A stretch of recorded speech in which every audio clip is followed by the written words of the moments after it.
अनेक इतिहासकारांनी त्यांच्या जीवनाचा खरा इतिहास आपल्यापर्यंत पोहोचवला नाही, लपवण्याचा प्रयत्न केला, त्यांच्या चरित्रावरती कुठेतरी डाग टाकण्याचा प्रयत्न केला. तो खरा इतिहास काय आहे सर्वसामान्य माणसांपर्यंत पोहोचवणे खूप गरजेचं आहे.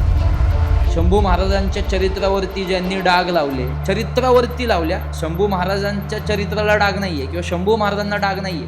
मुद्दामून संभाजी महाराजांचं मलिन चित्र लोकांच्या समोर उभं केलं. काफर बच्चा संभाजीने तळ कोकणातील सगळ्या मशिदी आणि मदरसे उद्ध्वस्त केलेले आहेत, अशा आश्रयाचं ते पत्र होतं. धर्मवीर म्हणताना धर्म समजून घेतला पाहिजे असं मला वाटतं. औरंगजेबाने इस्लाम प्रस्थापित करायचा म्हणून काशीचं विश्वेश्वर फोडायला लावणं म्हणजे धर्म नाही. तू असाच वागला पाहिजे, नाही तर तुला मारून टाकण्यात येईल, असं झालंय का कधी? भगवान विष्णूंचं मंदिर तोडलं औरंगजेबाने, म्हणून सांगितलं रामायण खोटंय, महाभारत खोटंय, हनुमान झालाच नाही.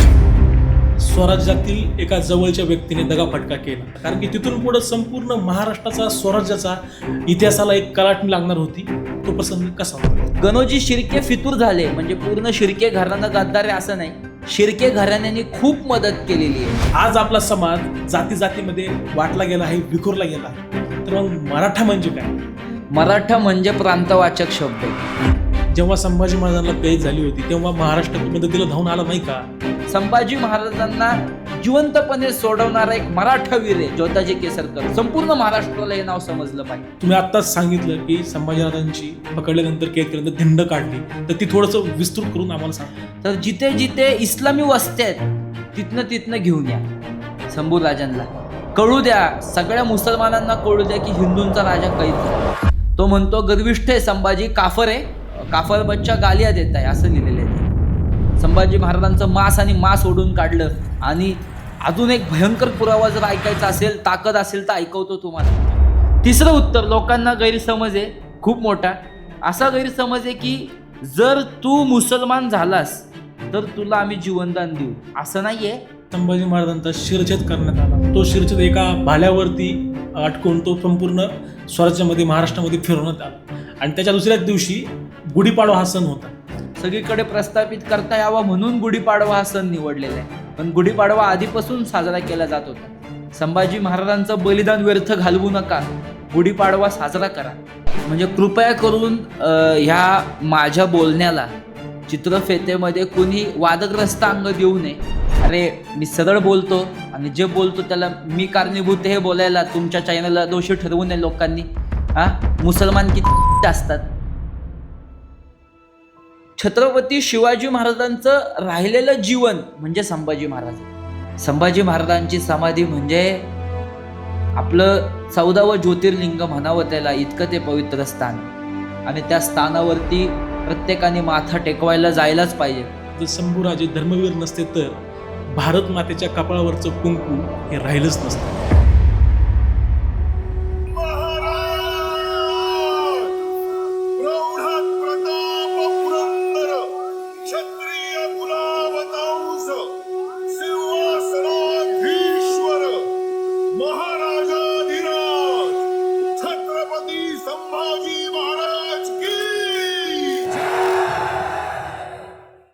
हाथी घोड़े तोफ तलवारें फौज तो तेरी सारी है, पर जंजीरों में जखड़ा राजा मेरा अब भी सब पे भारी है. मित्रांनो, इतिहासामध्ये काही राज्यकर्ते फक्त राज्य करण्यासाठी जन्माला आलेले नसतात. काही राज्यकर्ते हे व्यक्तिमत्व, ते विचार बनतात, ते इतिहास घडवतात. तर मित्रांनो, स्वराज्याचे दुसरे छत्रपती शिवाजी महाराजांचे ज्येष्ठ सुपुत्र छत्रपती संभाजी महाराज. खरं तर त्यांचा अभ्यास मराठी असेल, सांस्कृतिक असेल, पारशी असेल किंवा अरबी असेल, अशा अनेक भाषांवरती त्यांचं प्रभुत्व होतं. आणि अशा महान व्यक्तिमत्वाबद्दल आपण आज या ठिकाणी चर्चा करणार आहोत. खरं तर मुघलांच्या केलेल्या क्रूर अन्यायाला उत्तर देणारे आपले संभाजी महाराज, त्यांच्या अन्यायाविरुद्ध आपल्या धर्माचा झेंडा फडकवणारे संभाजी महाराज यांच्या जीवनावरती आपण आज प्रकाश टाकणार आहोत. खरं तर अनेक इतिहासकारांनी त्यांच्या जीवनाचा खरा इतिहास आपल्यापर्यंत पोहोचवला नाही, खरं तर लपवण्याचा प्रयत्न केला, खरं तर त्यांच्या चरित्रावरती कुठेतरी डाग टाकण्याचा प्रयत्न केला. तो खरा इतिहास काय आहे सर्वसामान्य माणसांपर्यंत पोहोचवणे खूप गरजेचं आहे. खरं तर हल्ली रिलीज झालेला जो छावा चित्रपट आहे त्या माध्यमातून ते काम थोड्याफार प्रमाणामध्ये झालेलं आहे, परंतु हा खरा इतिहास लोकांपर्यंत तळागाळात पोहोचवणं खूप महत्वाचं आहे आणि याच विषयावरती आपण आज चर्चा करणार आहोत. नमस्कार मित्रांनो, मी द मयूर साळवे स्वागत करतो तुमचं TMS थिंग्स मध्ये. तुम्हाला तर माहितच आहे, TMS थिंग्स मध्ये आपण माणूस शोधत आहोत, माणसातलं माणूस पण शोधण्याचा आपण प्रयत्न करत आहोत. तर मित्रांनो, आपण आपल्या आजच्या पॉडकास्टमध्ये संभाजी महाराजांचा ज्वाज्वल्यित इतिहास पुन्हा एकदा जिवंत करणार आहोत. त्या इतिहासावरती आपण प्रकाश टाकणार आहोत. संभाजी महाराज कोण होते? संभाजी महाराजांनी हिंदू धर्मासाठी, स्वराज्यासाठी आपल्या प्राणांची आहुती का दिली, बलिदान का दिलं? संभाजी महाराजांची रणनीती काय होती, युद्धनीती काय होती, त्याचा प्रभाव कसा होता आणि एवढं सगळं असूनही संभाजी महाराजांवरती अन्याय का झाला, या सगळ्या गोष्टींवरती आज आपण प्रकाश टाकणार आहोत.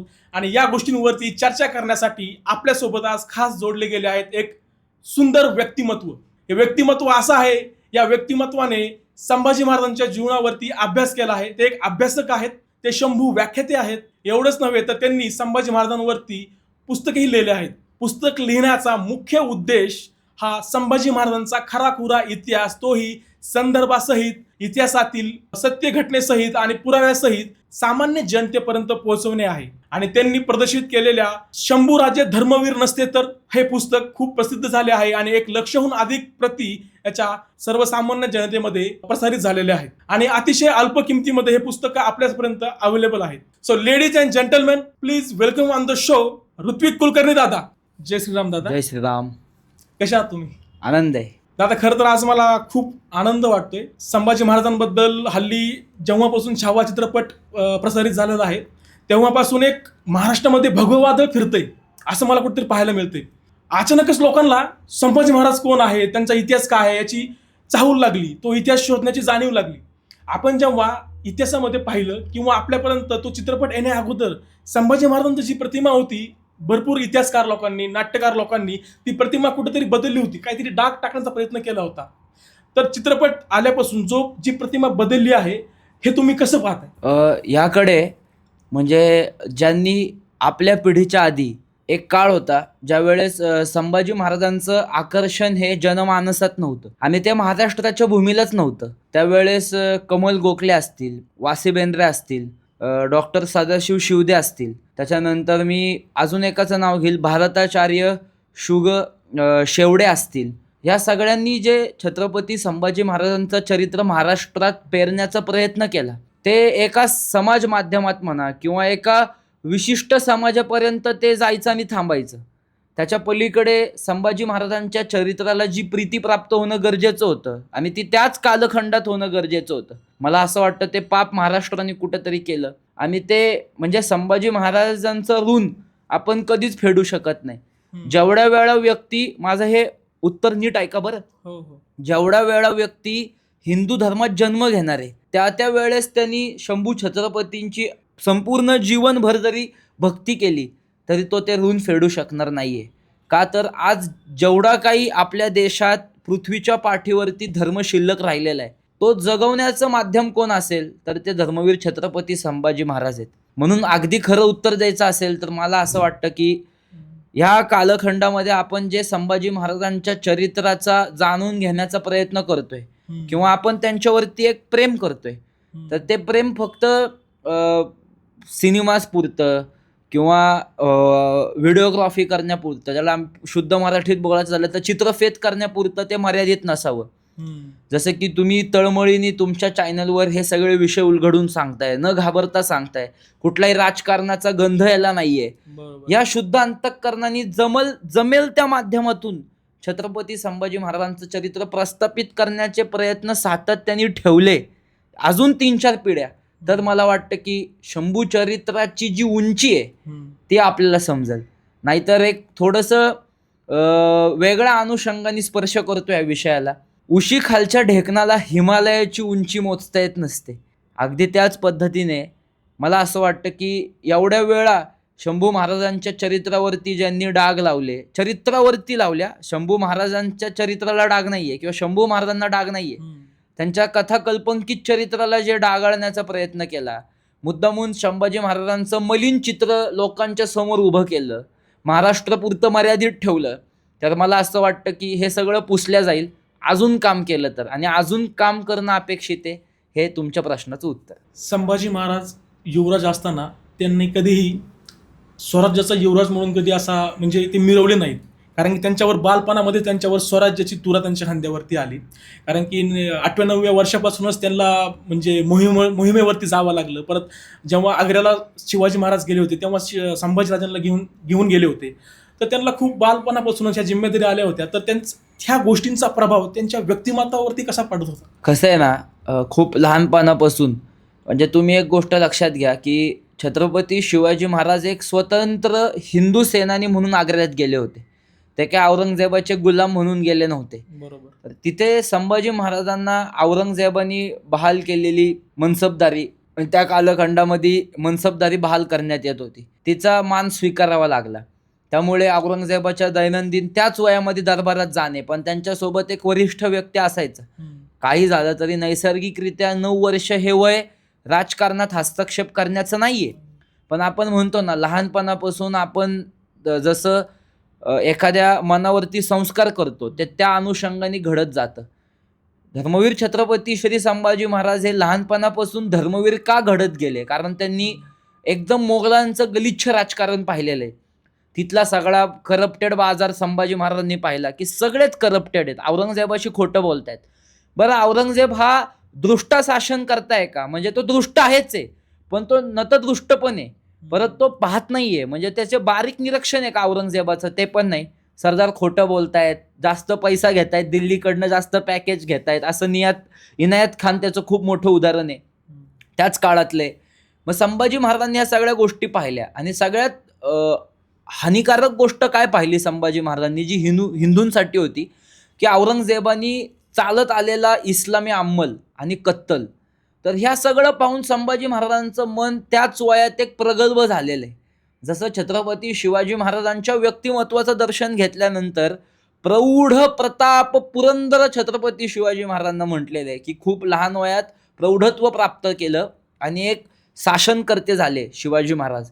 तसंच संभाजी महाराजांनी लहान वयात या राजकारणाला स्पर्श केलेला आहे आणि त्याच अनुषंगाने त्यांची जडणघडण झाली. त्याच्या मागे छत्रपती शिवाजी महाराज त्यांचा बॅकबोन आहेत असं म्हणायला हरकत नाही. संभाजी महाराज ज्यावेळेस स्वराज्याचे युवराज होते आणि छत्रपती शिवाजी महाराज, तर शिवाजी महाराज आणि संभाजी महाराज हे मुलाचं आणि बापाचं हे नातं कसं होतं? खरं तर पाहायला गेलं तर त्या कालखंडामध्ये छत्रपती शिवाजी महाराजांनी दक्षिण दिग्विजय ही मोहीम काढली आणि महाराज दक्षिण दिग्विजयाला निघून गेले.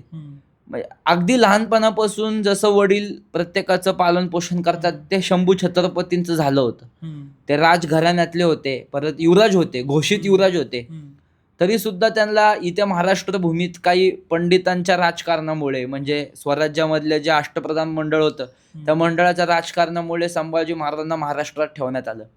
त्याचा दुसरा दृष्टिकोन कोणीच पाहत नाही की संभाजी महाराज तेवढे सक्षम आहेत की छत्रपती शिवाजी महाराज सिंहासनापासून स्वदेशापासून दूर गेल्यानंतर आपल्या राज्याचा राज्यकारभार सांभाळण्यापुरता संभाजी महाराजांकडे प्रचंड प्रगल्भता आहे आणि ती प्रगल्भता सगळ्यांनाच नसते.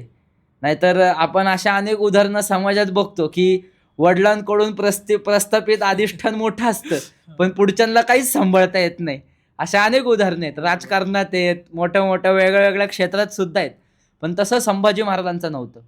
तर आपले वडील लांब गेलेले असताना सुद्धा स्वराज्य भूमीपासून ती सांभाळण्याची धुरा जी आहे, त्यातलं जे वैराग्य आहे, त्यातली जी शिक्षण आहे, ते मुलाचं कर्तव्य त्यांनी तंतोतंताने उत्तम पार पाडलेलं आहे असं मला वाटतं. त्याच्यामध्ये संभाजी महाराजांचं भरभरून कौतुक केलं पाहिजे आपण. बरोबर. संभाजी महाराजांच्या व्यक्तिमत्वाकडे पाहता संभाजी महाराज हे युद्धामध्येही पारंगत होते, की मुघली सैन्यावरती अगदी सिंहासारखे धाड मारून जायचे आणि याचबरोबर त्यांच्याकडे विद्याही होती, त्यांच्याकडे लेखणी होती. त्यांनी म्हणजे बुधभूषण किंवा नखशाखासारखे ग्रंथही त्यांनी लिहिले आहेत. तर एकाच व्यक्तिमत्वामध्ये असे सर्व गुण संपन्न कसं काय असू शकतात? तर याच्यामध्ये नेमकं काय आहे? जिजाऊ साहेब म्हणजे छत्रपती शिवाजी महाराजांची जडणघडण ही शहाजीराजे आणि जिजाऊ साहेबांमुळे झाली. त्यांच्या कालखंडामध्ये संभाजी महाराजांना उच्च शिक्षित करण्यासाठी त्यांना गणेश भट, केशव भट, महाबळेश्वरचे महाबळेश्वरकर म्हणून आहेत. तसंच त्यांना जगद्गुरू तुकोबारायांचे जे वंशज होते, नारायण महाराज होते, परत केशव महाराज होते, म्हणजे जगद्गुरू तुकोबारायांच्या घराण्याचा वारसा होता. समर्थ रामदास स्वामींच्या रामदासी कीर्तनामध्ये संभाजी महाराजांना जिजाऊ साहेब लहान असल्यापासून घेऊन जात असत, असा सुद्धा एक कागद आपल्याला हल्ली भेटलेला आहे. तो सुद्धा आपण लोकांना कागदांच्या आधारे सांगू शकतो की मनाची जडणघडण ही जर साधनेतून झाली तर उत्कृष्ट योद्धा तयार होतो. मनाची जडणघडण ही जर आपल्या मानसिक शक्तीतून झाली तर तो उत्कृष्ट योद्धा तयार होतो. तर हे सगळे गुण संभाजी महाराजांमध्ये कसे तयार झाले, तर त्यांना योग्य प्रकारचे रामकृष्ण ऐकवले, नाही का. म्हणजे त्यांच्या समोर फेअर अँड लवली लावून फिरणारे राम नव्हते, नाही का. म्हणजे कष्ट करणारे, संघटन करणारे, दुःखाला स्वीकारणारे आणि त्या दुःखाला स्वीकारून एक नवं संघटित राष्ट्र उभं करणारे प्रभू रामचंद्र संभाजी महाराजांना शिकवले. म्हणून संभाजी महाराज रामांसारखे पराक्रमी झाले, हे सांगणं फार गरजेचं आहे. बरोबर. तुम्ही संभाजी महाराजांच्या जीवनावरती अभ्यास करत असताना अशा कोणत्या गोष्टी तुम्हाला प्रामुख्याने चॅलेंजिंग वाटल्या किंवा ह्या गोष्टी लोकांपर्यंत पोहोचल्याच नाहीत अशा तुम्हाला जाणवल्या?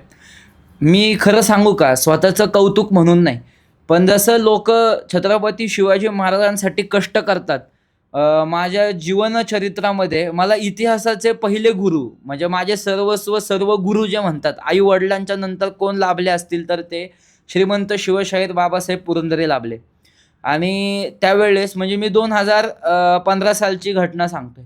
एक पत्र प्रकाशित झालं होतं डॉक्टर सदाशिव शिवदेंच्याकडून आणि त्या पत्रामध्ये असा स्पष्ट उल्लेख होता की म्हणजे आता मी इतिहासात जातोय की काफर बच्चा संभाजीने तळ कोकणातील सगळ्या मशिदी आणि मदरसे उद्ध्वस्त केलेले आहेत, अशा आशयाचं ते पत्र होतं. तर ते पत्र सांगण्याकरता मी खूप धडपडत होतो. तर असा इतिहास समोर आल्यानंतर एक अभ्यास म्हणून तो कसा प्रदर्शित केला पाहिजे, तो कसा समाजाच्या समोर आणला पाहिजे. बरं, ही होऊन गेलेली घटना आहे, मग ही होऊन गेलेली घटना म्हणून भारतीय सामान्य जनतेने ती स्वीकारली कशी पाहिजे, याचं सगळं ज्ञान मला बाबासाहेब पुरंदरेंनी दिलं. आणि त्यांनी मला सांगितलं की छत्रपती शिवाजी महाराजांचं राहिलेलं जीवन म्हणजे संभाजी महाराज आहेत, तू संभाजी महाराजांच्या चरित्राकडे लक्ष दे. म्हणून मी खूप लहानपणापासून संभाजी महाराज सांगण्याकरता पूर्ण महाराष्ट्र फिरलो, महाराष्ट्राच्या बाहेर फिरलो. आत्ता तरी ह्या सोशल मीडिया वगैरे आलेली आहे, पण ज्या वेळेस सोशल मीडिया पक्की नव्हती, आमचं ऑन ग्राउंडवरचं काम पक्कं होतं, आम्ही लोकांना सांगत होतो. आणि मग राष्ट्रीय कीर्तनकार चारुदत्त आफ्ळे असतील, विद्यावाचस्पती शंकर अभ्यंकर असतील, त्यातल्या त्यात राष्ट्रीय कीर्तनकार चारुदत्त आफ्ळेंनी माझं पहिलं पुस्तक विराग्रही हिंदू 2018 साली आम्ही समाजात प्रस्थापित केलं.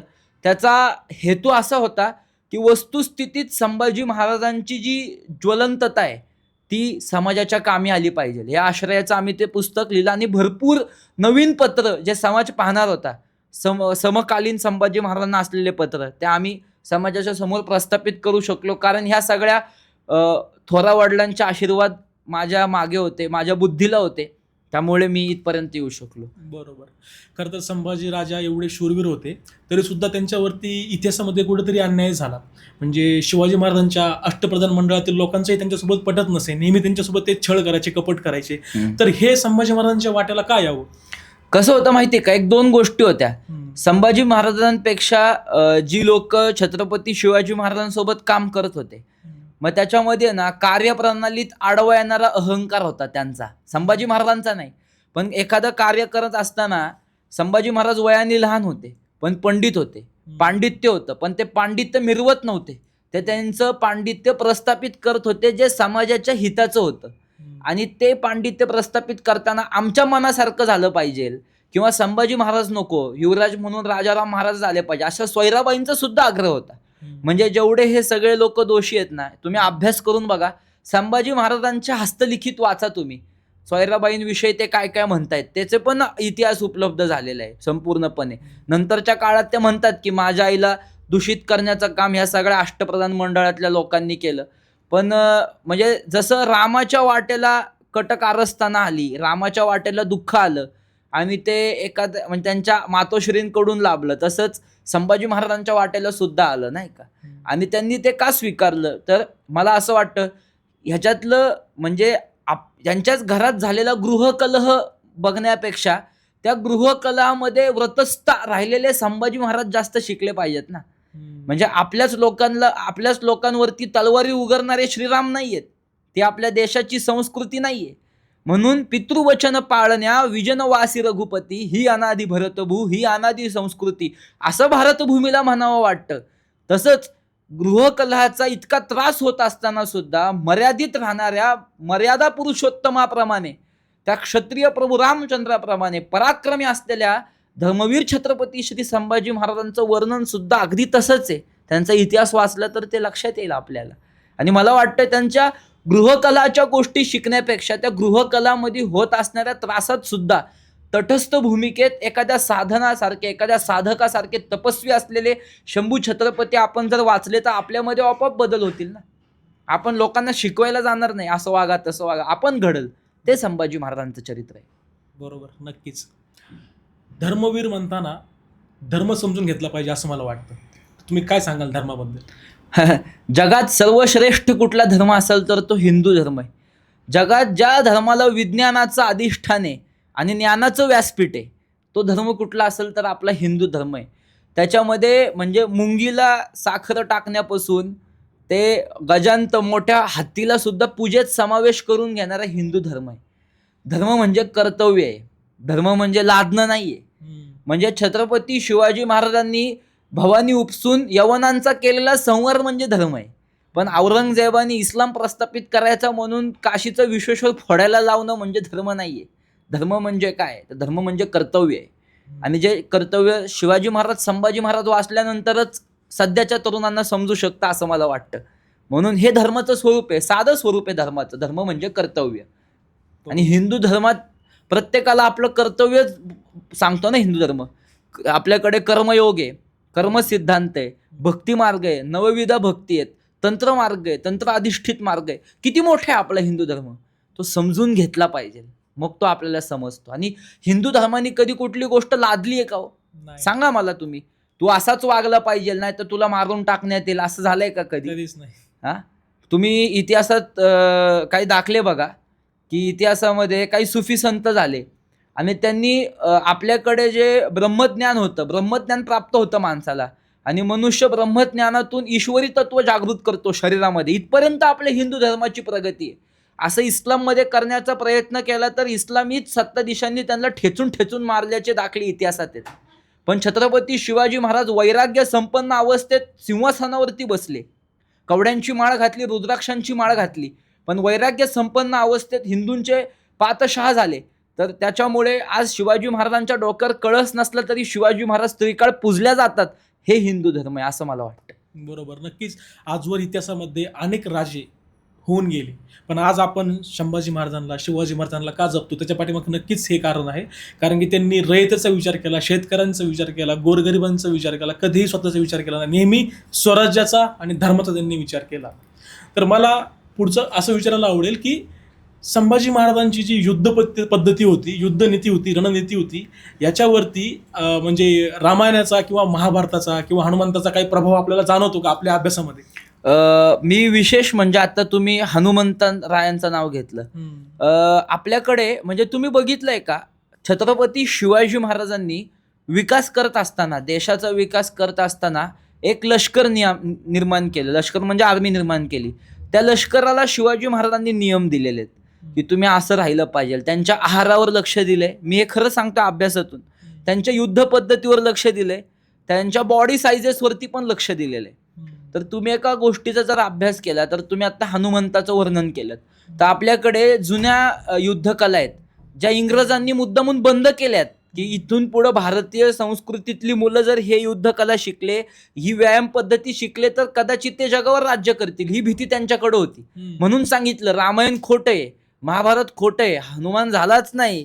आणि म्हणून मग खोटी काल्पनिक पात्र तरुणांसमोर उभी केली. पण जी खरी पात्र होती त्यांच्याकडे युद्धकला आहे. नारदसिंही युद्धकला आहे, रामायणी एक युद्धकला आहे, कृष्णायनी एक युद्धकला आहे, हनुमंती एक युद्धकला आहे. शेवटच्या क्षणी किंवा तुम्ही त्या काळातला मनुची वाचा, जॉन शो वाचा, ॲबेकॅरे वाचा, डॉक्टर फ्रायर वाचा, ह्या सगळ्या इंग्रज अधिकाऱ्यांची नावं का घेतोय? कारण ह्यांनी संभाजी महाराजांचं केलेलं जे वर्णन आहे ना, ते इतकं अप्रतिम आहे ते म्हणतात की संभाजी महाराज गोतात शिरल्यानंतर मासाचा आडामासाचा चिखल करूनच बाहेर येतात. मग अशोका वाटिकेतलं एखादं युद्ध आठवा बरं. 80,000 किंकर रावणाने पाठवले हनुमंतरायावरती. हनुमंतरायांनी ठेचून ठेचून मारलेले आहेत. बरं त्यांनी कसं युद्ध केलं, काय अंगामध्ये बळ असेल, खाल्लं धड पकडलं आणि वरनं मुंडकच वेगळं केले राक्षसांचं, असा वध हनुमंतरायांनी घडवून आणला.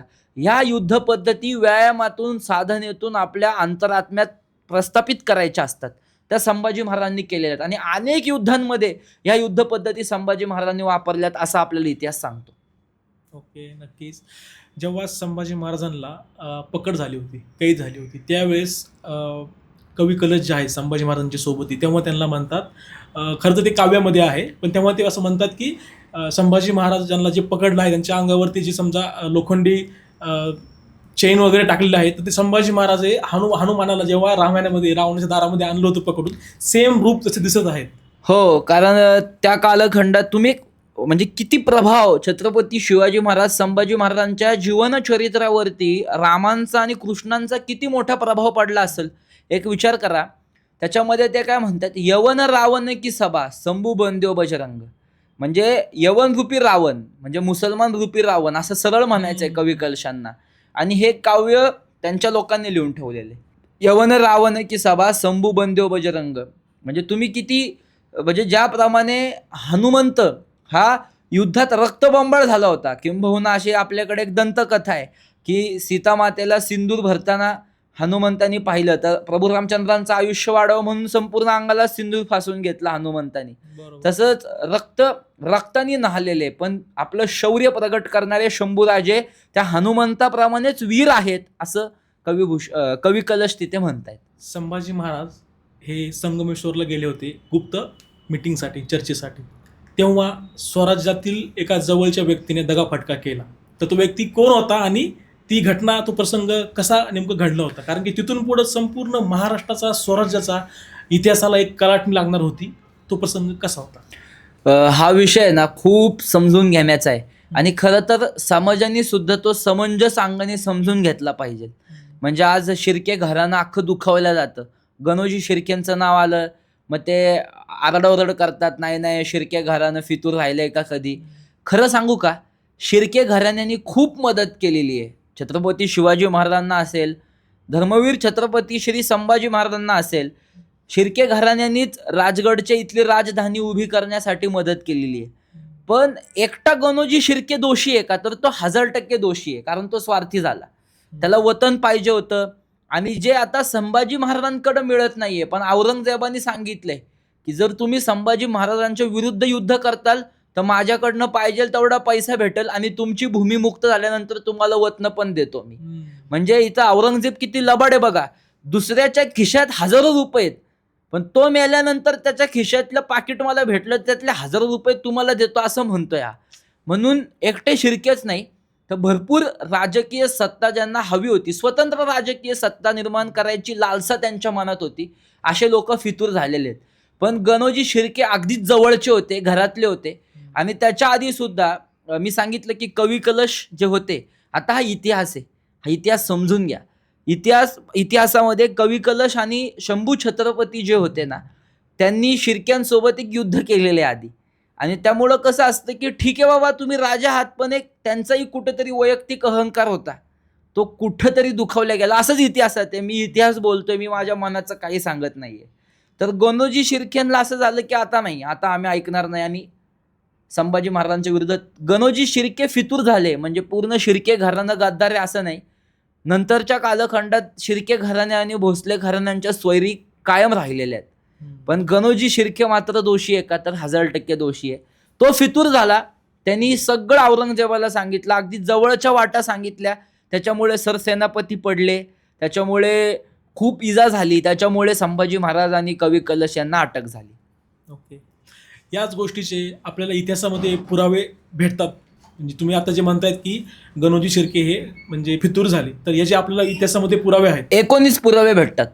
एक दोन नाही तर त्या काळातले 19 पुरावे भेटतात. आणि अजून एक अगदी जवळचा आणि त्याच्यावरती आपण विश्वास ठेवू शकतो असं पुरावा सांगतो.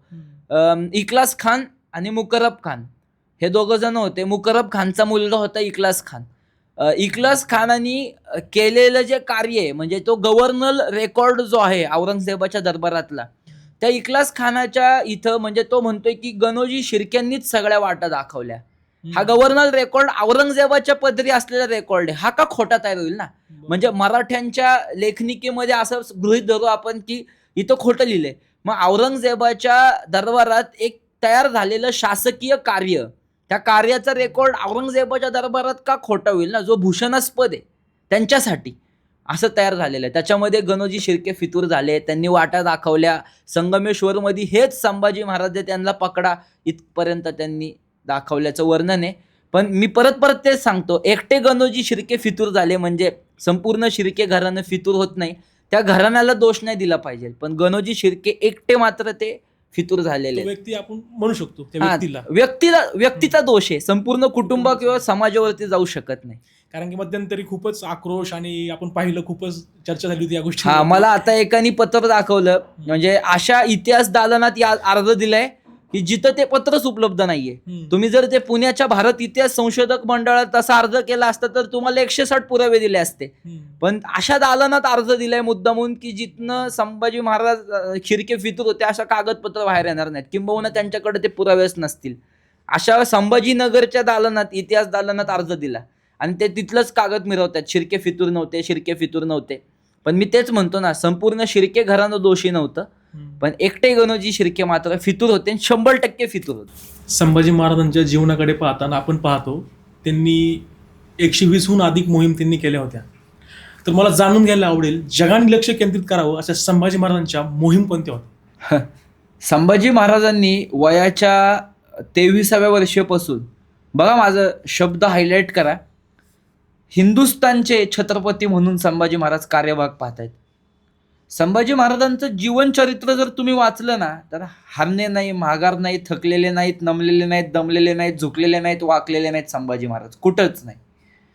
पण त्यांच्या अशा काही मोहिमा आहेत की ज्यांनी संपूर्ण जग त्या अभ्यासू शकतं. आणि परत तिथं जे संभाजी महाराजांच्या क्रांतीला अधिष्ठाने, क्रांतीला जे व्यासपीठ आहे ते प्रभू रामचंद्रांचं आणि रामायणातले युद्धाचे, जंजिऱ्यावरचं युद्ध संभाजी महाराजांचं जगाने लक्ष केंद्रित करावं असं आहे.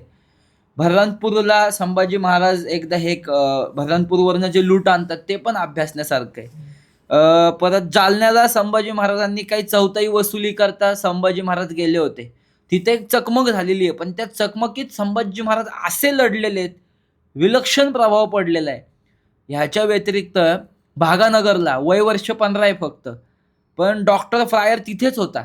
त्यांनी लिहून ठेवलेलं आहे की अरे छत्रपती शिवाजी महाराजांच्या नेतृत्वाखाली संभाजी महाराजांना पाठवलं आणि संभाजी महाराजांच्या हाताखाली मोठे मोठे योद्धे लढत होते. अशी विलक्षण लढाई संभाजी महाराजांनी करून दाखवली आहे. आमचा विश्वास पण बसत नाही हे 15 वर्षाचं पोरग आहे, कारण 15 वर्षाच्या मुलाचा प्रताप बघून मोठे मोठे सरदार तलवारी टाकून पळून गेलेले आहेत. महापराक्रमी परमप्रतापी एकही शंभू राजा था, आपण उगीच म्हणत नाही ना, त्याच्यामुळे म्हणतो. ओके. संभाजीराजे म्हणलं, त्यांचे मावळे आले आणि मुघलांमध्ये एक दहशत असायची की मराठे आले, भागो भागो भागो. तर मराठी म्हणजे काय? कारण की समाजामध्ये ना आज एक थोडाफार संभ्रम वाटतो कुठंतरी. आज आपला समाज जाती जातीमध्ये वाटला गेला आहे, विखुरला गेला आहे. तर मग मराठा म्हणजे काय? हो का, ह्या प्रश्नाचं उत्तर खूप सुंदर देऊ का तुम्हाला? मराठा म्हणजे प्रांतवाचक शब्द आहे. जातीभेद न करता रामकृष्ण हरीचा जप करून विठ्ठलाच्या पायापर्यंत जाणारा मराठा आहे. आणि जातीभेद न करता ह्या मातीमध्ये रक्त पेरणारा आणि छत्रपती शिवाजी महाराजांचा भगवा उभारणारा माणूस म्हणजे मराठा आहे. हेच मराठ्याची हीच व्याख्या आहे. म्हणजे भक्त प्रल्हादाला जसं रक्षिले नरसिंहानी, त्याच पद्धतीने आमचा विठोबा राय आहे, हे त्याच्याकडं पाहण्याचा दृष्टिकोन आहे. म्हणून म्हटलं की रामकृष्ण हरी हा मंत्र जिभेवर घेऊन जातीभेद न करता विठ्ठलाच्या पायाला हात लावणारा आमचा मराठा आहे. आणि छत्रपती शिवाजी महाराजांनी उभ्या केलेल्या क्रांतीसाठी, देशरक्षणासाठी, देशातील धर्माच्या रक्षणासाठी जातीभेद न करता या मातीत रक्त सांडणारा मराठा आहे. 18 पगड जातीची लोक एकत्र येणं आणि महाराष्ट्र मातीचा संसार पुढे नेणं म्हणजे मराठा आहे.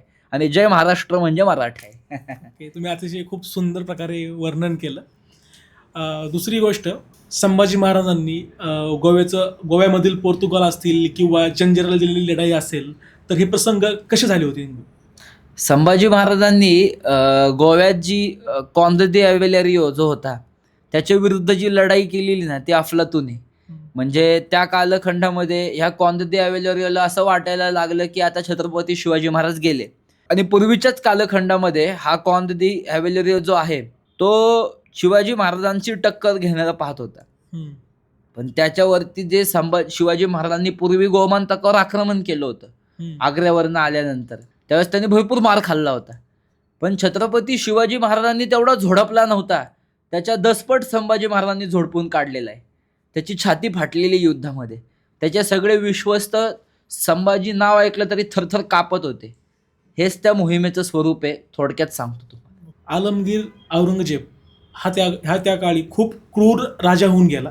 त्यांनी स्वराज्यातील मराठ्यांचा कसा म्हणजे स्त्रियांवरती त्यांनी कशा प्रकारे अन्याय केला होता, अत्याचार केला होता? फक्त औरंगजेबच नाही, शहाजहान असेल, तैमूर असेल, अकबर असेल, परत तंगेजपर्यंत किंवा तंगेज आणि तैमूरपर्यंत जे मुसलमान मंगोलियन मुसलमान असतील, इथं पाची पातशाह्या असतील खाली पसरलेल्या, या सगळ्यांचा जर अभ्यास बारकाईने बघितला आपण तर या सगळ्यांनी स्त्रियांना छळणे, काटछाट करणे, बलात्कार करणे, तोडफोड करणे यांचे गुणच होते ते. आणि त्यामध्ये औरंगजेबाने काही नवीन तीच रेख पुढे नेण्याचं काम केलेलं आहे. पण औरंगजेब हा खूप कट्टर, म्हणजे त्याचा स्वभाव सांगायचा झालं तर खूप कट्टर इस्लामचा अनुयायी, भयंकर इस्लामबद्दल अहंकार बाळगणारा आणि इतका कट्टर म्हणजे पण कुठं कुठं इस्लामला स्वतःच्या मानाने वळवणारा, म्हणजे मी सांगतो तसाच इस्लाम आहे असं सुद्धा त्याचा स्वभाव दिसून येतो. म्हणजे एकदम छोटंसं विषयांतरित करतो. फ्रान्स बॉरिओ नावाचा एक अधिकारी आला होता. तो हाडवैद्य होता आणि काही जण म्हणतात तो इटालियन होता, प्रवासी होता. काय दोन्ही असण्याची शक्यता आहे. तो म्हणतो औरंगजेबाची मानसिकताच विचित्र आहे. कधीतरी इराणवरती हिंदू समाजातल्या वेगळ्या वेगळ्या प्रजातींना एकत्र करतो. जाट, बुंदेले, राजस्थानचे राजपूत, मारवाडी या सगळ्या लोकांना एकत्र करतो आणि इराणवरती आक्रमण करतो. आणि जर तिथे इराणच्या राजाचा पराभव झाला तर इस्लामची मी सेवाच केली म्हणून आनंद उत्सव साजरा करतो. आणि इराणच्या राजांनी जर कधी ह्या सगळ्यांची कत्तल केली तर माझ्याकडून एक वेगळ्या प्रकारे इस्लामची सेवा घडली आहे. कारण इराणमध्ये राहणारा जो राजा आहे तो मोहम्मद पैगंबराचा वंशज आहे. म्हणजे त्यांनी यांची कत्तल केली तरी आनंद आहे, यांनी त्यांची कत्तल केली तरी आनंद आहे. असं मनाला वाटेल तसं इस्लामला प्रस्थापित करणारा क्रूर कर्मा म्हणजे औरंगजेब. संभाजी महाराजांना कैद झाली आणि म्हणजे मराठ्यांमध्येच जवळच्या व्यक्तीने फितुरी केली. आणि तिथून पुढं महाराष्ट्राच्या इतिहासामध्ये किंवा स्वराज्याच्या इतिहासामध्ये त्या काळी काय बदल झाले, त्या घटना कशा घडल्या, 30 ते 40 दिवस संभाजी महाराजांची हालापेष्ट झाली, अमानवीय छळ झाला, तर तो प्रसंग आपण थोडा विस्तृत करूया. संभाजी महाराजांना पकडलं म्हणजे ती कैद कशी झाली आहे, त्या कैद करण्यामागची मानसिक भूमिका काय होती. मुकरब खान असेल, इखलास खान असेल, जुल्फिकार खान असेल, मार्तलब खान असेल, परत ह्याच्या व्यतिरिक्त जे सगळे लोक आहेत ती खानावळ आली होती संभाजी महाराजांना पकडण्याकरता. त्यांच्यासोबत गणोजी शिर्के होते आणि संभाजी महाराज संगमेश्वरला सरदेसाईंच्या वाड्यामध्ये थांबले होते. संभाजी महाराज बेसावध मुळीच नव्हते, नाही का. संभाजी महाराज बेसावध मुळीच नव्हते. पण संभाजी महाराज हे न्यायनिवाडे करत होते आणि न्यायनिवाडे करत असताना संभाजी महाराजांना माहिती होतं हे उतरणार आहेत.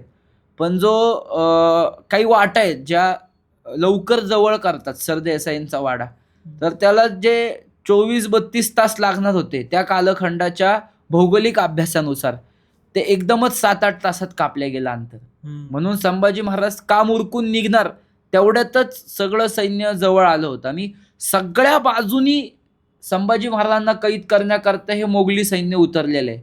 आणि नावडी बंदर जे आहे आज आपण बघतो सरदेसाईंच्या वाड्यापासून ते असे घुसले संभाजी महाराज यांच्यामध्ये. प्रत्येक मोगल कापत कापत नावडी बंदरापर्यंत गेले. पण त्यांच्या लक्षात आलं की आपले अत्यंत जवळचे प्रिय सखे जे आहेत कवी कलश ते खूप मागे राहिलेले आहेत. तर मग त्यांना परत घेण्याकरता संभाजी महाराज कुठंतरी परत आले. पण त्यांचं सगळं अंग जखमांनी माखलं होतं. पण त्यांच्या पायात सोन्याचा तोडा ओळखला आणि संभाजी महाराजांना तिथं कैद झाली. ही कैदेची कहाणी. त्यांना कैद झाली, मग मुकरब खानाने त्यांना पकडून कुठे घेऊन गेला? अ, त्या काळात इखलास खानाने कैद केली, म्हणजे जेरबंद कुणी केला असेल ना तर त्याचाच मुलगा इखलास खान, त्यांनी कैद केली असं समजतं. आणि संभाजी महाराजांना आता पुढं करायचं काय ह्याच्यासाठी औरंगजेबाचा दाखला येणं किंवा औरंगजेबाचं शासन येणं खूप गरजेचं होतं. त्यामुळं औरंगजेबाकडे पत्र पाठवलंय की आम्ही यांना पकडले पण घेऊन येतोय. तर पहिलं बहादूरगडावरती उभं केलेलं आहे. ओके. तोपर्यंत संभाजी महाराज कैदी अवस्थेत आहेत. हम्म. म्हणजे त्यांचा छळ कसा करायचा आहे, काय करायचं आहे ह्याच्यासाठी औरंगजेबानी पूर्ण देशात पसरलेले मूल्यमौलवी एकत्र केलेत. आणि ते पत्र सांगण्यासारखं आहे, ते पत्र वाचण्यासारखं आहे आणि ते पत्र लक्षात घेण्यासारखं आहे. औरंगजेबाच्या डेली रेकॉर्ड्समध्ये तयार होणारे काही ग्रंथ आहेत. त्या ग्रंथांमध्ये जर आपण वाचन केलं तर हिंदुस्थानचे छत्रपती हिंदू राजा पकडला गेला, एक काफर पकडला गेला म्हणून जगात म्हणजे पूर्ण देशात पसरलेले जे मौलवी होते, जे औरंगजेबाला विनंती करत होते की तू स्वतःला इस्लामचा संरक्षक बनवतोस तर संभाजी महाराजांना तू ठार मारलं पाहिजे, त्या सगळ्यांना गोळा केलेलं आहे. तोपर्यंत संभाजी महाराज म्हणजे कैदिस्त अवस्थेत ठेवलेले आहे शंभू राजांना. पण त्याच्यानंतर जे मारायला घेतलंय ते न भूतो न भविष्यती अत्यंत क्रूर बलिदान घडवून आणलेलं आहे. ओके. याचं वर्णन आपण करू शकाल का? 100% करू शकतो. कारण की महाराष्ट्राला सत्याची जाणीव झालीच पाहिजे, सत्य हे समोर आलंच पाहिजे. कठोर असेल पण ते सत्य आहे, हे समोर आलंच पाहिजे. संभाजी महाराजांना बहादूरगडापर्यंत नेलेलं आहे. आणि पहिलाच आदेश बघा औरंगजेबाचा काय आहे, इखलास खानाला, मुकरब खानाला, सगळ्या मोगलांच्या सैन्याला काय आदेश आहे की जिथं आता तुम्ही बहादूरगडापर्यंत येताल, जिथे जिथे, कारण खूप मोठी छावणी होती, 7-8 लाख लोकांची छावणी होती, तर जिथे जिथे इस्लामी वस्त्या आहेत तिथनं घेऊन या. शंभू राजांना कळू द्या, सगळ्या मुसलमानांना कळू द्या की हिंदूंचा राजा कैद झालाय. हे पहिलं आहे. नंतर बहादूरगडावर नेलं. असं लोक सांगतात की तुळापूर आणि वडूलाच सगळा अत्याचार झाला, असं नाहीये. आपल्याला असे कागद सांगतात की संभाजी महाराजांसमोर तिथं एक विष्णूंचं मंदिर होतं, ते विष्णूंचं मंदिर तोडलेलं आहे, त्याला तोशिष लावलेली आहे. लोक म्हणतात तोडले नाही, आतमधली मूर्ती सुखरूप आहे. आमच्या अभ्यासानुसार ती मूर्ती नंतर परत कुणीतरी प्रस्थापित केलेली आहे. पण संभाजी महाराजांसमोर मुद्दामून भगवान विष्णूंचं मंदिर तोडलं औरंगजेबाने. आणि त्याच्यानंतर औरंगजेबाने त्यांना 3च प्रश्न विचारले. एका ह्याच्यात विचारलं तुझा सगळा खजिना कुठं ठेवलाय, संभाजी महाराजांनी त्याला व्यवस्थित उत्तर दिलं नाही. ह्याचं पण औरंगजेबाच्या दरबारामध्ये जे दाखले तयार होत आहेत, कारण हे का लिहिलं जातंय, कारण तो गव्हर्नर रेकॉर्ड आहे, शासकीय रेकॉर्ड आहे औरंगजेबाच्या दरबारातला त्यावेळेसचा. दुसरं असं विचारलं की तुझे हेर कुठं काम करतात, जेणेकरून आमची सगळी माहिती तुला एवढी भक्कम भेटते. संभाजी महाराजांनी व्यवस्थित उत्तर दिलं नाही. तिसरं उत्तर, लोकांना गैरसमज आहे खूप मोठा, असा गैरसमज आहे की जर तू मुसलमान झालास तर तुला आम्ही जीवनदान देऊ, असं नाहीये. तू इस्लाम कबूल कर, तू इस्लाम कबूल केल्यानंतर आम्ही तुला मृत्यू सौम्य स्वरूपाचा देऊ. याचं कारण काय आहे की जर संभाजी महाराजांनी इस्लाम कबूल केला तर संपूर्ण देशात पसरलेल्या ज्या हिंदूंच्या छोट्या छोट्या शाया भांडत होत्या औरंगजेबासोबत, त्यांच्यावर वचक बसणार होता. असे 3 प्रश्न त्यांनी विचारलेले. आज जर संभाजी महाराजांबद्दल जर चुकीचं स्टेटमेंट कुणाकडून निघालं तर अख्खा महाराष्ट्र पेटून उठतो. तर मग त्यावेळेस जेव्हा संभाजी महाराजांना कैद झाली होती तेव्हा महाराष्ट्र मदतीला धावून आला नाही का, हा प्रश्न मला प्रामुख्याने पडतो आज इथे. हे खूप म्हणजे कृपया करून ह्या माझ्या बोलण्याला चित्रफेतेमध्ये कुणी वादग्रस्त अंग देऊ नये. इतिहास हा होऊन गेलेला असतो, घडून गेलेल्या घटनेला जात धर्म नसतो, तो इतिहास असतो. आणि इतिहास हा कागद म्हणून फार मोठा आहे. आपल्याला एक अस्सल कागद मिळतो की मराठ्यांनी प्रयत्न केले.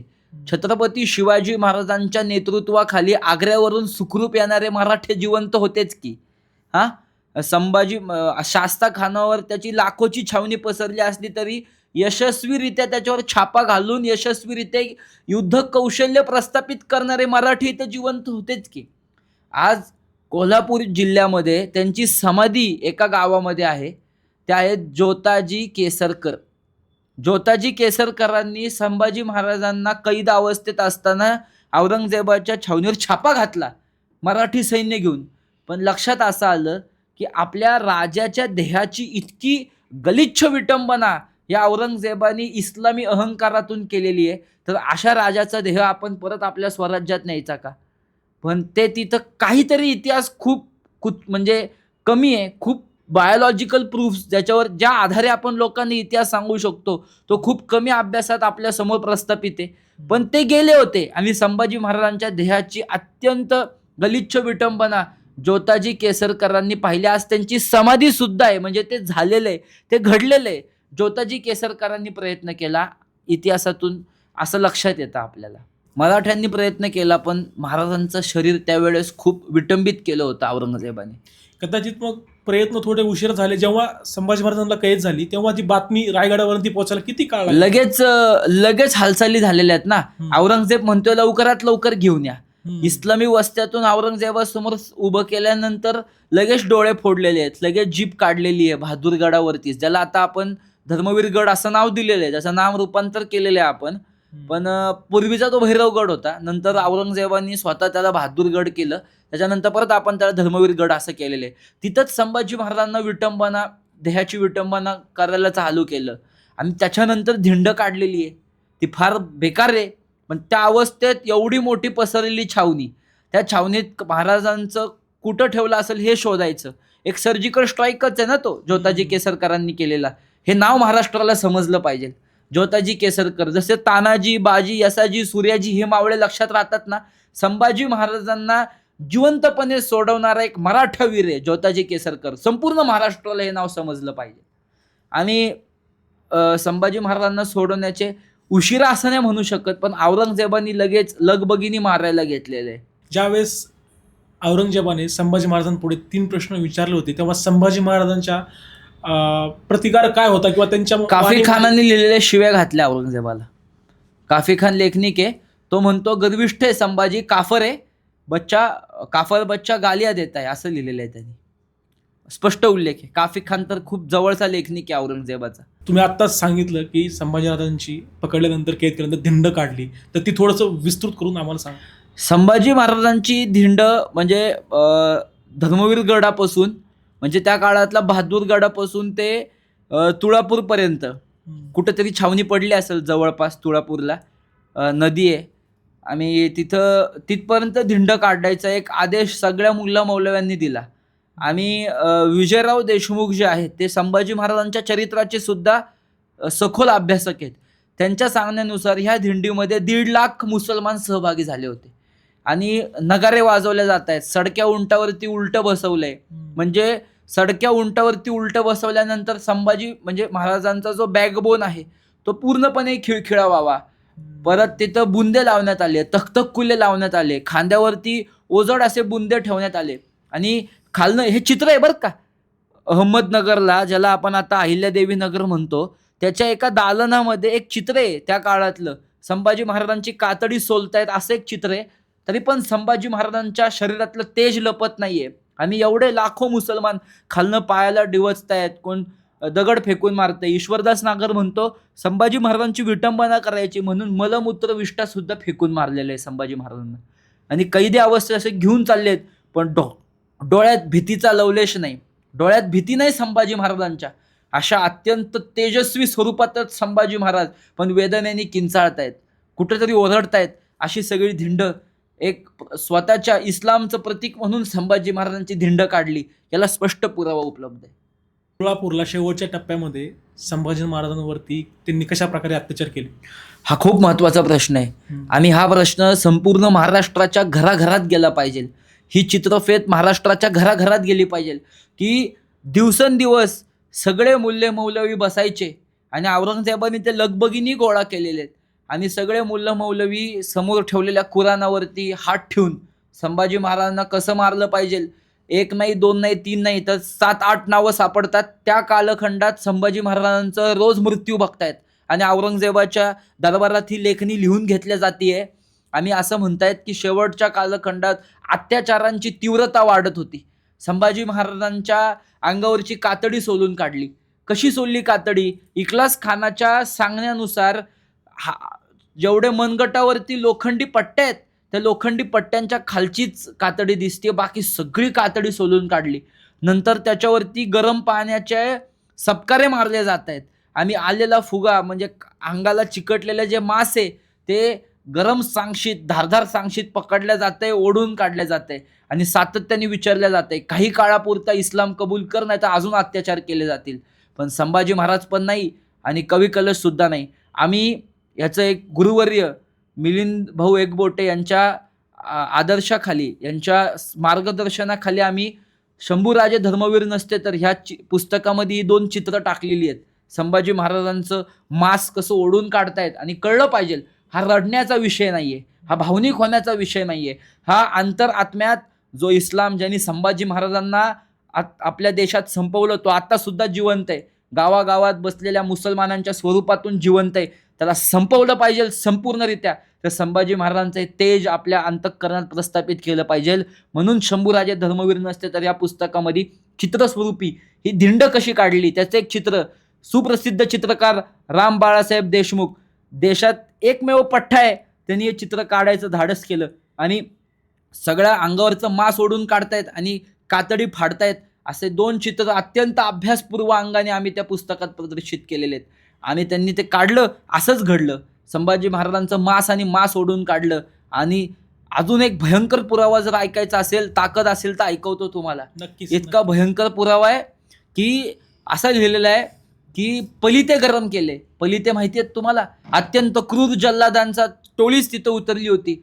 कवी कलश आणि संभाजी महाराजांना परत विचारण्यात आलं की इस्लाम कबूल करणार का? नाही उत्तर आल्यानंतर त्या तापलेले पलिते, त्या तापलेल्या पलितांवरती सोललेलं सगळं जे काय इजा झालेलं, अर्ध मेलेलं जे शरीर असेल, काळं निळं पडलेलं ते पाडलं आणि त्या पलित्यांवरनं काटेरी आकडे घातले. त्या आकडे शरीरातनं घातले आणि संपूर्णरित्या जिथं भाजून निघल तिथं सुद्धा कोळसा उतरवला. असं वर्णन आहे केलेलं आहे.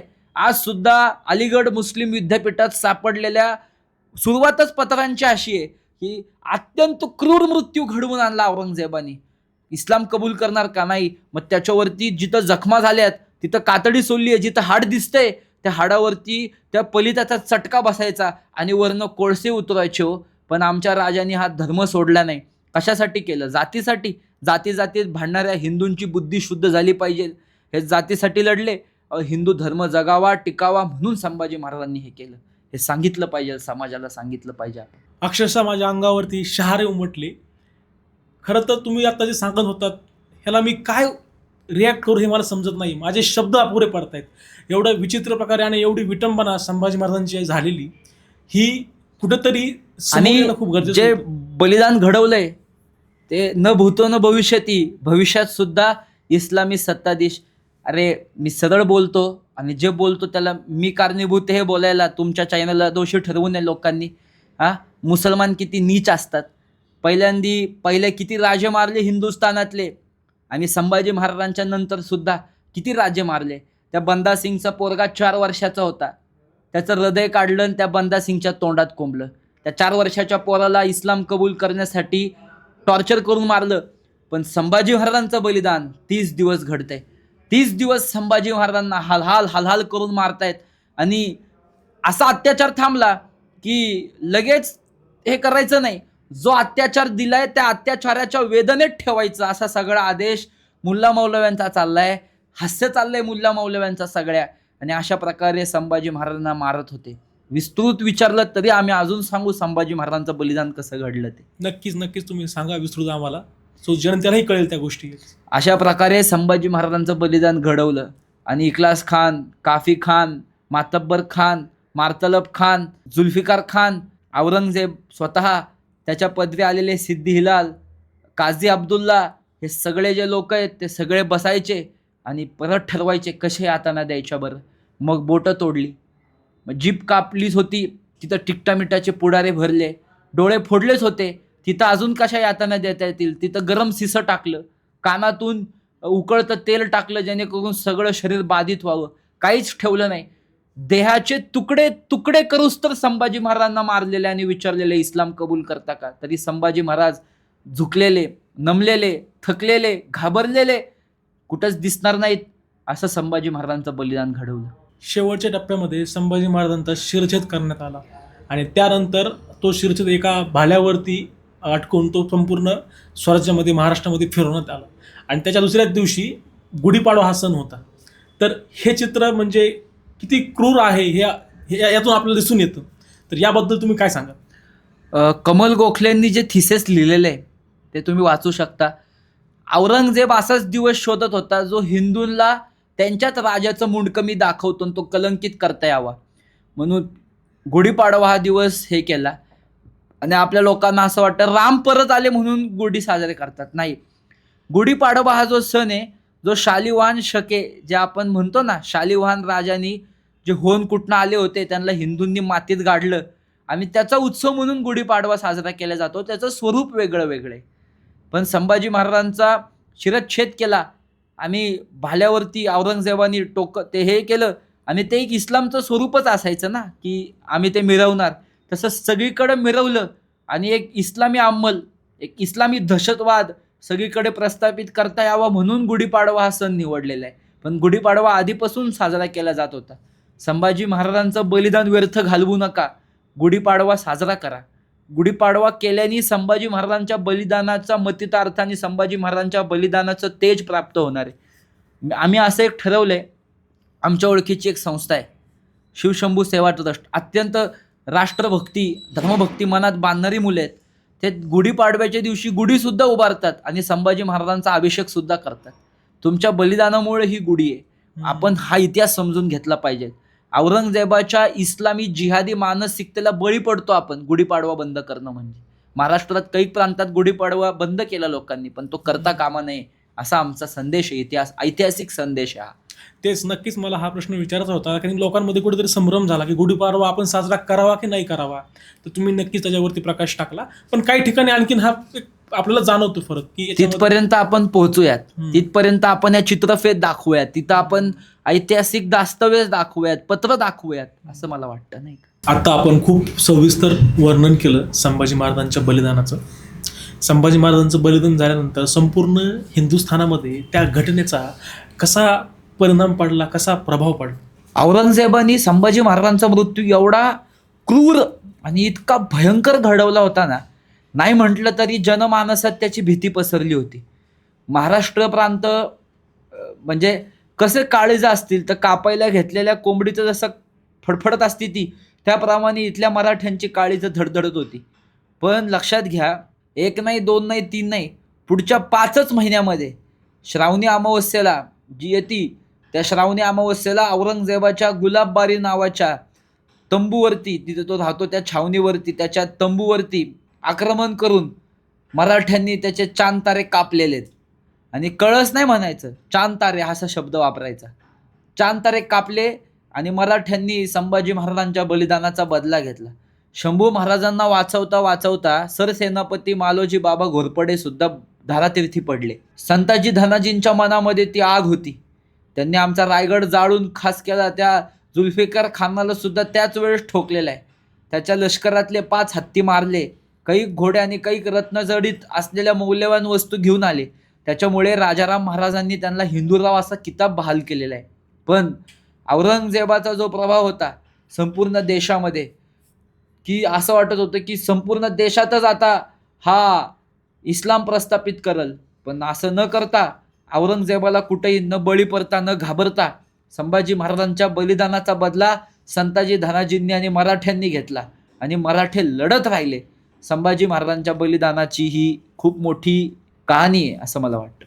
अखेर औरंगजेबाला महाराष्ट्रामध्ये पूर्ण कब्जा करता आलाच नाही. शेवटी त्याची माती महाराष्ट्राने जागा दिली, म्हणजे संभाजीनगरमध्ये. संभाजी महाराजांची जी समाधी आहे ती वडूमध्ये आहे. तर तिथे आज गेल्यानंतर काय वाटतं?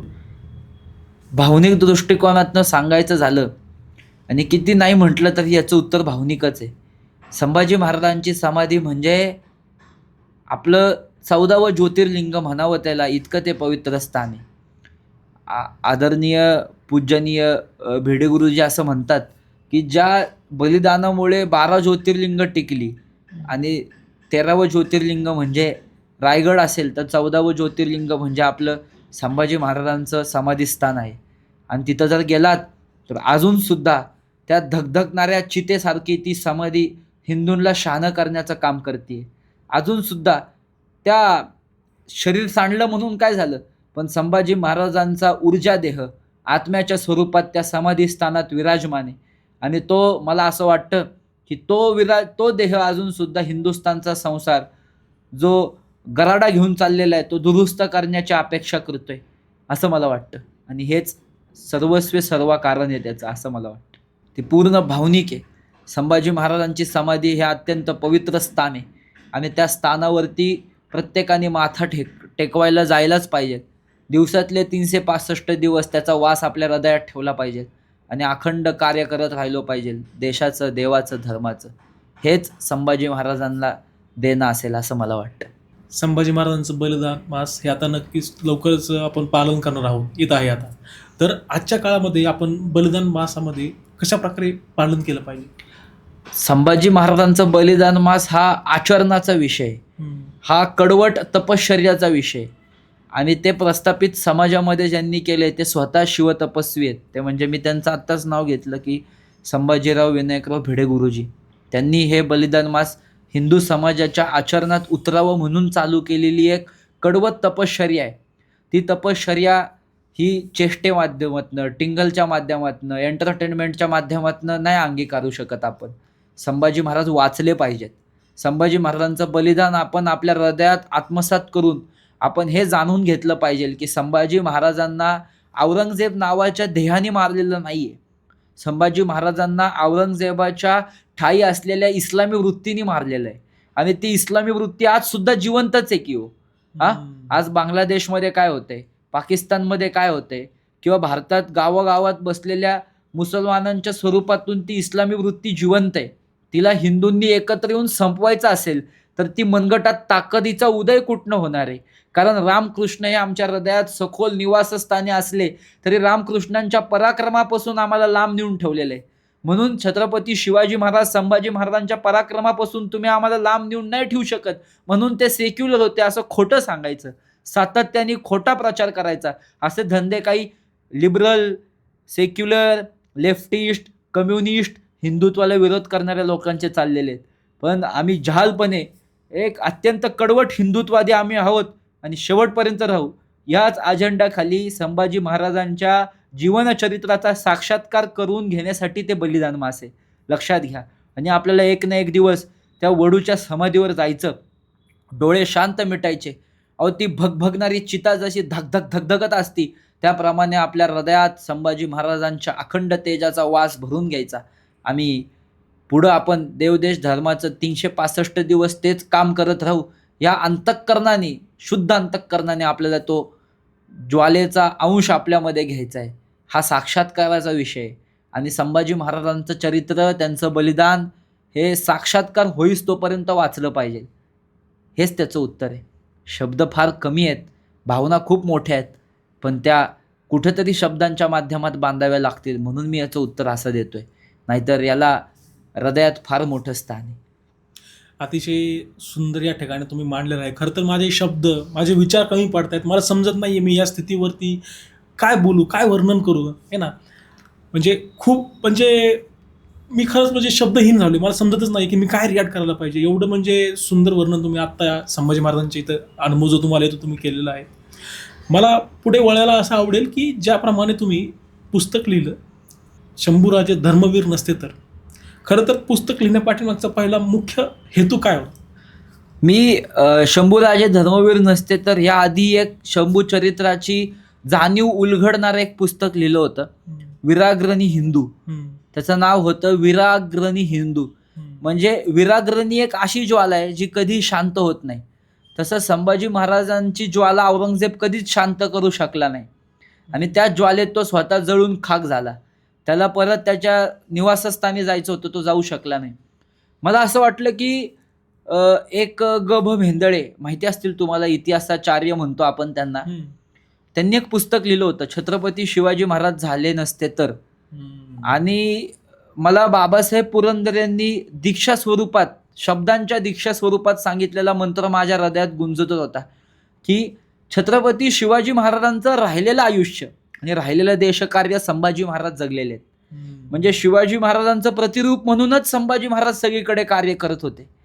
आणि जे बलिदानाला संभाजी महाराज समोर गेले त्याच्या माध्यमातून एक गोष्ट लक्षात आली की आपण राम आणि कृष्ण यांना एकत्र केलं तर किती मोठा कालखंड पुढं सरकलाय, दुसरं तिसरं कोणी नाही, पण आपले छत्रपती शिवाजी महाराज त्या मालिकेतलेत. राम, कृष्ण आणि छत्रपती शिवाजी महाराज ह्यांना एकत्र केल्यानंतर फक्त आणि फक्त आपले शंभू छत्रपती त्या मालिकेतलेत. तर संभाजी महाराज जर धर्मच नसते, संभाजी महाराज म्हणजेच धर्म, धर्म म्हणजेच संभाजी महाराज आहेत, पण हा धर्मच जर संभाजी महाराज जगले नसते तर काय झालं असतं. म्हणून ते नाव सुचलं, शंभूराजे धर्मवीर नसते तर. आणि मी आश्चर्यचकित होतो की 10,000 प्रती झाल्या. आता काय मला नाही वाटलं याचं जाईल, पण एखादं पुस्तक एखाद्या कलाकारासाठी त्याचं एखादी कला ही जसं जीवनध्येय ठरते, तसं या पुस्तकाला अनपेक्षितपणे लोकांनी एवढं स्वीकारलं की तुम्हाला खोटं वाटेल, इस्लामिक कंट्रीजमध्ये राहणाऱ्या हिंदूंनी सुद्धा 300 350 प्रती ह्या पुस्तकाच्या मागवलेल्या आहेत. आणि संपूर्ण जगपातळीवर ह्या पुस्तकाला लोकप्रियता मिळाली. म्हणून धर्मवीर छत्रपती श्री संभाजी महाराज इतिहास प्रसारक समिती जी आहे, त्यांच्या संपूर्ण देशात छोट्या छोट्या ब्रँचेस आहेत आणि तिथं ते प्रत्येक माध्यमातून संभाजी महाराजांचा इतिहास प्रस्थापित करत असतात. त्यांनी मला ह्या पुस्तकाला आंतरराष्ट्रीय पुरस्कार जाहीर केला. आणि ह्या पुस्तकाचं नाव शंभूराजे धर्मवीर नसते तर हे ग.भ. मेंदळेंच्याच आशीर्वादाने लाभलं. आणि ह्या पुस्तकाला अनेकांचे आशीर्वाद लाभले आणि ते लोकांनी भरभरून स्वीकारलं, नाही का. म्हणजे आम्हाला नाकी नऊ येते, इतकी गर्दी असती, प्रत्येकजण 10 15 पुस्तकं घेतो आणि संभाजी महाराजांचा इतिहास वाचतो. मी काय माझ्या पुस्तकाचं कौतुक करत नाहीये, पण जे लिहिलंय ते टिंगलटवाळी म्हणून नाही, कोणाची चेष्टा करायची म्हणून नाही, तर ते लिहिलंय ते तपश्चर्या करून लिहिलेलं आहे. ते लिहिलंय ते व्रतस्थ आयुष्य जगत लिहिलेलं आहे. अत्यंत कष्ट करून पैसे जमवलेत आणि ते पुस्तक निर्माण केलेले. त्याला तपश्चर्याचे अधिष्ठान आहे, म्हणून ते पुस्तक माझ्याकडून करून घेतले संभाजी महाराजांनी. मला आणखी एक गोष्ट या ठिकाणी विचारावीशी वाटते. संभाजी महाराज तुम्ही जे पुस्तक लिहिलं, शंभूराजे धर्मवीर नसते तर, हे पुस्तक मी वाचताना शेवटची जी लाईन होती, शेवटचं जे वाक्य आहे, ते वाक्य वाचल्यानंतर माझ्या मनामध्ये खूप सारे प्रश्न निर्माण झाले. आणि ते पुस्तक वाचल्यानंतर ना तिथं मी थांबलो नाही. माझ्या मनामध्ये प्रश्न निर्माण झाले आणि मला विचार करायला भाग पडतो आज की काय झालं असतं खरंच जर आपण आजच्या पॉडकास्टमध्ये आपण संभाजी महाराजांबद्दलचा इतिहास पूर्णपणे आपण विस्तृत डिस्कस केला, चर्चा केली. परंतु त्या पुस्तकामध्ये ते शेवटचं वाक्य लिहिले ना, जर शंभूराजे धर्मवीर नसते तर भारत मातेच्या कपाळावरचं कुंकू हे राहिलंच नसतं. तुम्हाला हे वाक्य का तिथं लिहावंसं वाटलं? शाहीर योगेशांचं एक सुप्रसिद्ध काव्य आहे, त्याच्यामध्ये ते शेवटी असं म्हणतात, मातृभूमी के चरण कमल पर जीवन पुष्प चढ़ाया था, हे दूजा दुनिया में कोई जैसा शंभू राजा था. मग मला असं वाटलं की संभाजी महाराजांचं जे समर्पण आहे, संभाजी महाराजांनी आपल्या रक्तानी आईचा गर्भ पवित्र केला, भारत मातेचा गर्भ पवित्र केला, जी परम पवित्र आहे त्या भारत मातेला उपमा नाही. हे अंबिके, भारत अंबिके असं म्हणून जिच्या गर्भात अत्यंत तपस्वी ऋषीमुनी आणि साधू संत गरजले, तिच्या मातृभूमीत पाय ठेवण्यासाठी रामकृष्ण आसुसले, तिच्या स्वतंत्रतेचा एक नवीन मार्ग तयार करणारे छत्रपती शिवाजी महाराज तयार झाले. पण त्याच छत्रपती शिवाजी महाराजांचं, रामकृष्णांचं, त्या तपस्वी ऋषीजनांचं सगळं जे राष्ट्रीयत्व टिकवून ठेवण्याचं कार्य कोणी केलं असेल तर ते संभाजी महाराजांनी आपल्या रक्त त्या मातीत पेरून केलेलं आहे. संभाजी महाराजांनी जसं बलिदानाने माती पवित्र केली, मला असं वाटतं संभाजी महाराजांचे ते रक्त म्हणजेच भारत मातेचं, हिंदुत्वाचं स्वतंत्र तांबडं लाल कुंकू आहे आणि ते टिकलं पाहिजे, संपूर्ण तांबडं लाल राहिलं पाहिजे. त्यामुळे संभाजी महाराजांचं बलिदानाच्याच प्रेरणेतून सुचलेला तो शब्द आहे माझा. खूप छान. मला हे पुस्तक खास करून प्रेक्षकांना दाखवायला आवडेल. हे पुस्तक आहे प्रेक्षकांसाठी मी दाखवत आहे. हे पुस्तक खास करून शंभूराजे धर्मवीर नसते तर मी आव्हान करतो माझ्या चॅनलच्या माध्यमातून, हे पुस्तक सर्वांनी नक्की वाचायला पाहिजे. यातून तुम्हाला संभाजी महाराजांबद्दलची नक्कीच जी संभाजी महाराजांचा खरा इतिहास होता याची तुम्हाला नक्कीच जाणीव होईल आणि कुठंतरी तुम्हाला विचार करायला नक्कीच भाग पाडेल की शंभूराजे नसते तर आज खरंच काय झालं असतं. आज आपण जे कोणी आहोत ते आपण आज नसतो. आज आपले आडनाव नक्कीच काहीतरी वेगळे असते. हा आहे इतिहास मित्रांनो. तर दादा, पुन्हा एकदा तुमचं सहर्ष स्वागत आणि अभिनंदन करतो. तुम्ही खूप वेळातला वेळ काढून तुम्ही आम्हाला दिलाच आणि हा खूप पॉडकास्ट तुम्ही माहितीपूर्ण आम्हाला आज या ठिकाणी तुमचं मार्गदर्शन दिलेलं आहे, त्याबद्दल मी तुमचा आभारी आहे. धन्यवाद. जय श्रीराम दादा. जय श्रीराम. जय श्री अशा प्रकारे आज आपण आजच्या या एपिसोडमध्ये, आजच्या या पॉडकास्टमध्ये छत्रपती संभाजी महाराजांच्या जीवनावरती प्रकाश टाकला आहे. खरं तर संभाजी महाराजांचा इतिहास आपण आता ऐकलाच असेल. हा खराखुरा इतिहास कधीही सर्वसामान्य माणसांच्या पाहण्यामध्ये कधी आला नव्हता, वाचनामध्ये कधी आला नव्हता. नेहमीच काही इतिहासकारांनी हा इतिहास लपवण्याचा प्रयत्न केला होता. खरं तर तो इतिहास आपण आज या पॉडकास्टच्या माध्यमातून आपण आज पूर्णपणे एक्सप्लोर केला आहे, पूर्णपणे पाहिला आहे, पूर्णपणे अनुभवला आहे आणि जिवंत केला आहे. तर मित्रांनो, आणखीन एक गोष्ट या ठिकाणी मला प्रकर्षाने हायलाईट करावीशी वाटते. आपण हे शूटिंग ज्या ठिकाणी केलं आहे ते आहे मित्रांनो पॉडशॉट स्टुडिओ. खरं तर या स्टुडिओमध्ये तुम्हीही तुमचे पॉडकास्ट अशा प्रकारे शूट करू शकता. या ठिकाणची मॅनेजमेंट टीम तुम्हाला संपूर्ण प्रकारचे मॅनेजमेंट करून देते. तर मित्रांनो, तुम्हाला हा पॉडकास्ट कसा वाटला मला नक्की कळवा खाली दिलेल्या कमेंट बॉक्समध्ये. व्हिडिओला तुम्ही कमेंट करा, लाईक करा, शेअर करा आणि सबस्क्राईब करा TMS सिंग आणि सबस्क्राईब करा द मयूर साळवे या यूट्यूब चॅनलला. भेटूयात एका नवीन व्हिडिओमध्ये. तोपर्यंत स्टे ट्यून.